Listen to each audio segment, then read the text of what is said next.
नमस्कार दोस्तों, मैं हूं बोनी वर्मा और आप सुन रहे हैं डरावनी दास्तान, वो भी मेरी जुबानी।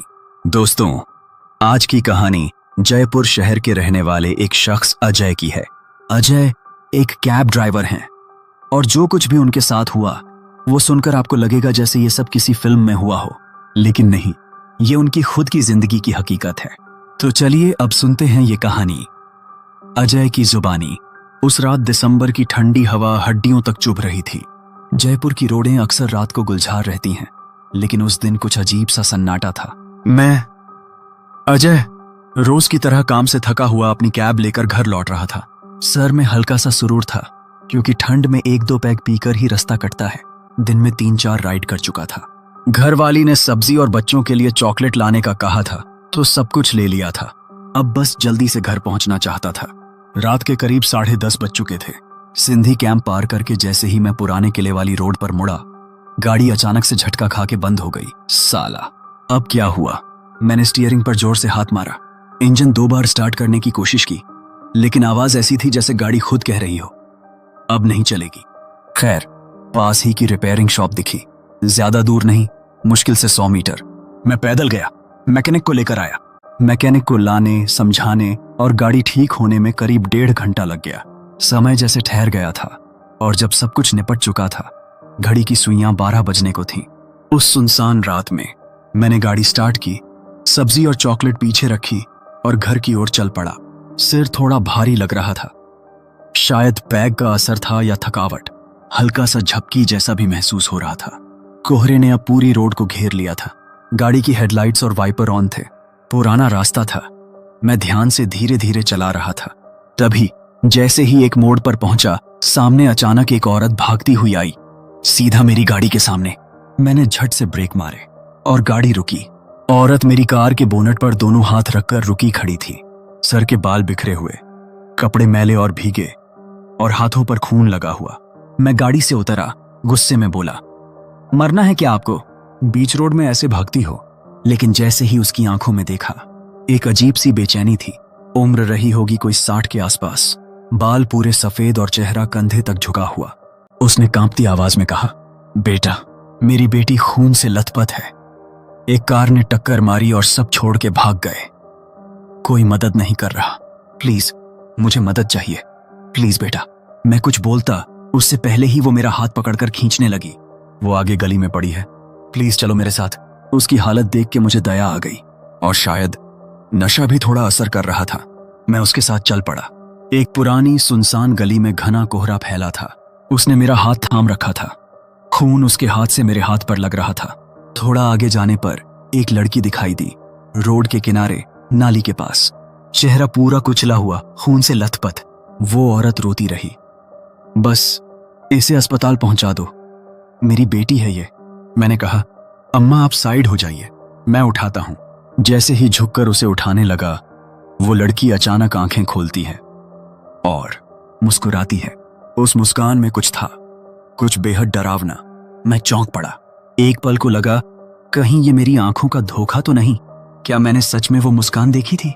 शायद थकान या ठंड में 1-2 पैग का असर था। मैंने फिर से पलकें झपकाईं। अब सब वैसा ही लग रहा था। आंखें बंद, वही खून, कुछ नहीं। मैं बुदबुदाया, नशे का असर होगा। मैंने फिर से लड़की को उठाया। वो बहुत हल्की थी, जैसे कोई बेजान चीज। बूढ़ी औरत पीछे पीछे चल रही थी। मैं उसे कार तक ले गया और पीछे की सीट पर लिटा दिया। बूढ़ी औरत उसके सिर को अपनी गोद में रखकर बैठ गई और बोली, जल्दी चलो बेटा, ज्यादा देर हो गई है। मैं ड्राइविंग सीट पर बैठा और अस्पताल की तरफ गाड़ी मोड़ दी। सिर थोड़ा घूम रहा था, लेकिन मैं पूरी होश में आ चुका था। डर और सस्पेंस से मेरी नशा भी उड़ने लगा था। पर तभी कुछ ऐसा होता है जिसने मेरी रूह तक हिला दी। पीछे मिरर में नजर गई तो मेरे होश उड़ गए। अब वो लड़की सीधी बैठी थी और उसकी गोद में वही बूढ़ी औरत पड़ी थी, अधमरी, खून में लथपथ। मैंने झटके से ब्रेक मारा। गाड़ी रुक गई। दिल धक धक करने लगा। कंपाते हुए मैंने पूछा, क्या हो गया ये? अभी तो तुम घायल थी, और तुम्हारी माँ? कोई जवाब नहीं। मैंने पीछे मुड़कर देखा। वो लड़की एकटक मुझे ही देख रही थी, फिर धीरे से गर्दन मोड़ी। बहुत ही अजीब हरकत थी, जैसे किसी ने पकड़कर उसकी गर्दन घुमा दी हो। उसकी आंखें खाली थीं, जैसे कुछ भी जिंदा नहीं बचा हो अंदर। मैंने डरते हुए पूछा, मदद तो तुम्हारी माँ मांग रही थी ना? वही तो खींच के लाई थी मुझे। तभी उसने पहली बार मुंह खोला। आवाज सीधी दिल में उतर गई। एक्सीडेंट मेरा नहीं हुआ। वो पल 2 पल चुप रही, फिर बोली, मेरी माँ का हुआ था। मैं सन्न रह गया। गाड़ी में एकदम सन्नाटा था। मैंने कांपते हुए कहा, तो मुझे किसने बुलाया था? कौन लेकर आया था? लड़की ने मेरी आंखों में देखते हुए धीरे से कहा, तुमसे किसने कहा कि मदद माँ ने मांगी थी? उसकी आंखें अब भी मेरी तरफ थीं, लेकिन चेहरा वैसा नहीं था। मुस्कान सी थी, पर इंसानी नहीं, एकदम ठंडी, खिंची हुई, जैसे कोई मरा हुआ चेहरा हंसने की कोशिश कर रहा हो। उस वक्त मेरी हालत क्या थी मैं बता नहीं सकता। गला सूख गया था और सांसें जैसे किसी ने गले में अटका दी हों। पीछे उस लड़की का चेहरा अब भी वैसा ही था, शांत, लेकिन उस शांति में कुछ ऐसा छुपा था जो सीधे दिल में सुई बनकर चुभ रहा था। मैंने फिर से मिरर में देखा। उसकी गोद में वो बूढ़ी औरत अब भी बेहोश सी पड़ी थी। उसका चेहरा एकदम सीधा मेरी ओर। उसके सफेद बाल अब भी उसकी आंखों पर लटक रहे थे, पर एक चीज जो अब दिख रही थी वो था उसकी गर्दन का अजीब सा एंगल, जैसे वो टूटी हो। मैंने कांपते हुए कहा, तुम दोनों क्या हो? क्या चल रहा है ये सब? क्यों फंसाया मुझे? लड़की ने कोई जवाब नहीं दिया, बस अपनी उंगलियां चलाने लगी उस बूढ़ी औरत के माथे पर, जैसे कोई माँ अपने बच्चे को सुलाते हुए थपकी देती है। पर यहां उल्टा था। बूढ़ी औरत की सांसें नहीं चल रही थीं और लड़की की आंखें एक पल के लिए चमक उठी। फिर एक आवाज आई, पर लड़की के मुंह से नहीं, मेरी गाड़ी के अंदर से ही, तुमसे कहा था ना बचकर नहीं जा सकेगा। अब मेरे हाथ कांप रहे थे, पैर कांप रहे थे और गाड़ी में जैसे एक अजीब सी ठंड भरने लगी थी। हीटर चालू था, फिर भी ठंड। मैंने गाड़ी से उतरने का सोचा, जैसे तैसे सीट बेल्ट खोली, हाथ दरवाजे पर रखा ही था कि पर लॉक हो चुकी थी। हॉर्न मारने की कोशिश की, पर गाड़ी की बैटरी जैसे एकदम डाउन। अब किसे बुलाओगे? यहां कोई नहीं आएगा। उसकी आवाज सीधी मेरे कान में पड़ी, लेकिन उसके होंठ नहीं हिले। मैं चिल्लाया, छोड़ दो मुझे। मैंने कुछ नहीं किया। कहां भागूं? क्या करूं? अब बस एक ही चीज समझ आई, या तो अभी गाड़ी से कूदकर भाग जाऊं या अगले कुछ मिनट में मैं भी उनमें शामिल हो जाऊंगा। अजय की गाड़ी अब धीरे धीरे रोड पर चल रही थी। रात गहरी हो चुकी थी, आसपास के रास्ते सुनसान थे। अजय का दिमाग अब पूरी तरह घबराया हुआ था। वो पिछली सीट पर बैठी लड़की और उसकी मां के बीच जो कुछ हुआ वो समझ से बाहर था। फिर अचानक गाड़ी की स्पीड कम हुई। अजय ने देखा, रोड पर आगे कुछ खड़ा था, एक आदमी, बिल्कुल उसकी गाड़ी के बीच में, जैसे जानबूझकर रास्ता रोक रहा हो। गाड़ी के हेडलाइट की रोशनी में उसका चेहरा आधा अंधेरे में और आधा उजाले में था। उसने तुरंत ब्रेक मारा। गाड़ी चीखती हुई रुकी। किसी अनहोनी की आशंका से उसका दिल जोर जोर से धड़कने लगा था, लेकिन उसने खुद को संभाला और जल्दी से गाड़ी का दरवाजा खोला। भाई साहब, जरा देखना, मेरी कार के साथ कुछ। इतना कहते कहते ही वो उस आदमी की तरफ दौड़ा, पर जैसे ही उसके नजदीक पहुंचा और उसका चेहरा साफ देखा, उसके पैरों के नीचे की जमीन खिसक गई। अजय का कलेजा जैसे मुंह को आ गया। चेहरा आधा झुलसा हुआ था, चमड़ी जगह जगह से लटक रही थी, एक आंख बाहर लटक रही थी, दूसरी आंख सिर्फ एक काला गड्ढा थी और होंठों की जगह जले हुए मांस की तहें थीं, जैसे कोई घाव धीरे धीरे सड़ रहा हो। उस जले चेहरे से एक अजीब सी सड़ांध आ रही थी, गरम लोहे, मांस और गीली राख की। अजय वहीं जम गया। सांस लेना मुश्किल हो गया। वो आदमी माथा घुमाकर एक अजीब मुस्कान के साथ धीमे से बोला, अब तेरी बारी है। अजय जैसे ही पीछे मुड़ा, उसके कदम वहीं रुक गए। वो बूढ़ी औरत और उसकी घायल बेटी वहीं खड़ी थीं। अब उनके चेहरे भी पहले जैसे नहीं थे। बूढ़ी औरत की आंखें बिल्कुल काली पड़ चुकी थीं, जैसे अंदर कोई रोशनी ही ना बची हो। उसकी गर्दन टेढ़ी और होंठों से खून रिस रहा था। लड़की अब पहले जैसी कमजोर नहीं दिख रही थी।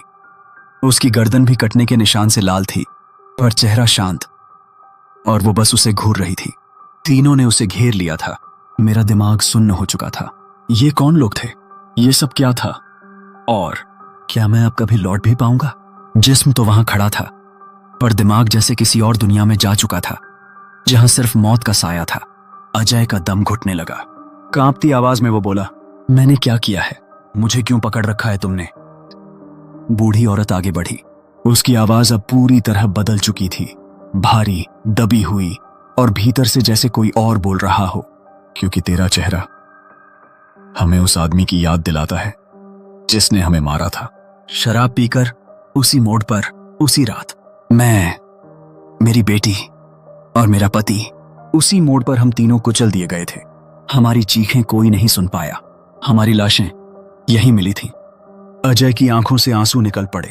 अब हर साल उस रात हम इस रास्ते पर आते हैं और जो भी शराब के नशे में उस मोड़ से गुजरता है, हम उसे यहीं तक लाते हैं जहां हमारा खून बहा था, जहां हमारी आत्मा आज तक भटक रही है। वो तीनों अब धीरे धीरे अजय की ओर बढ़ने लगे। अजय बुरी तरह कांपने लगा। घबराकर उसने जोर से चिल्लाया, कोई है? बचाओ मुझे भाइयों, कोई तो हो आसपास। तीनों ने तुरंत पीछे पलटकर देखा, उस दिशा की ओर। अजय ने मौका नहीं गंवाया, पूरी जान लगाकर भागा। पसीना बहता जा रहा था, पैर कांप रहे थे। लेकिन उस मोड़ के पार जाते ही उसे उम्मीद की एक किरण दिखी। वो पहुंचा उस चाय की दुकान तक जहां 4-5 लोग खड़े थे। उन सबकी नजरें उसके हाँफते हुए पसीने से तरबतर शरीर पर टेक गईं। अजय ने मुड़कर देखा, वो गली, वो तीनों और वो आदमी सब गायब थे। चाय की दुकान पर पहुंचते ही अजय वहीं जमीन पर बैठ गया। उसके कपड़े गीले हो चुके थे, पसीने से, डर से और शायद उस रोड के अंधेरे से। दुकान के बाहर खड़े कुछ लोग उसके पास दौड़कर आए। भाई साहब, क्या हुआ आपको? सब ठीक तो है? अजय कुछ बोल नहीं पाया। उसकी सांसें अब भी अनियंत्रित थीं, हाथ कांप रहे थे, आंखें गड्ढों में धंसी हुई, जैसे किसी बहुत गहरे डर को भीतर समेटे बैठी हों। दुकानदार ने पानी दिया, किसी ने उसे सहारा दिया, पर वो कुछ नहीं बोल सका, बस जमीन की तरफ घूरता रहा। कुछ मिनटों बाद जब थोड़ा होश आया तो उसने हकलाते हुए कहा, वो लड़की और उसकी मां पीछे गाड़ी में थी। सब लोग एक दूसरे की ओर देखने लगे। एक लड़का बोला, क्या हुआ भाई साहब? एक्सीडेंट हो गया क्या? अजय ने थरथराते हुए कहा, नहीं, एक्सीडेंट नहीं। वो वहां उस गली में एक लड़की थी, उसकी मां थी, और फिर एक आदमी, उसका चेहरा पूरा जला हुआ था। वो तीनों मुझे मारना चाहते थे। चाय वाले ने लंबी सांस ली और कहा, ये जो गली है ना, यहां 30 साल पहले एक हादसा हुआ था। एक शराबी आदमी ने अपनी कार से एक बुजुर्ग औरत, उसके पति और जवान बेटी को कुचल दिया था। तीनों की मौके पर ही मौत हो गई थी। लेकिन तब से कई लोग कह चुके हैं कि रात को उस गली में वही तीनों किसी बहाने से लोगों को रोकते हैं, मदद मांगते हैं। और फिर अजय अब भी सुन्न खड़ा था। और फिर उसने धीरे से पूछा। चाय वाले ने कहा, जो भी शराब पीकर उस रास्ते से निकलता है, बस वही उनका निशाना बनता है। पहले तुम्हें फंसाते हैं, फिर उस सुनसान मोड़ पर ले जाते हैं जहां उनकी मौत हुई थी। वहीं पर खींच लेते हैं, वापस आने नहीं देते। एक बार एक बुजुर्ग बोले, भाई, उस गली से कभी कोई सही सलामत लौटे, यही चमत्कार है। तू तो सही टाइम पर भाग निकला भाई, नहीं तो शायद अब तक। वो बात पूरी नहीं कर पाया। अजय चुपचाप वहीं एक बेंच पर बैठ गया। उसके चेहरे से पसीने की धार बह रही थी, पैर से खून अब भी रिस रहा था, लेकिन उसका चेहरा किसी और ही डर में जकड़ा हुआ था। अब तक उसके मुंह से एक भी शब्द नहीं निकला। चाय वाले ने एक गिलास पानी थमाते हुए कहा, लो भैया, पानी पी लो और शुक्र मनाओ कि आज भी सुबह देख पाओगे।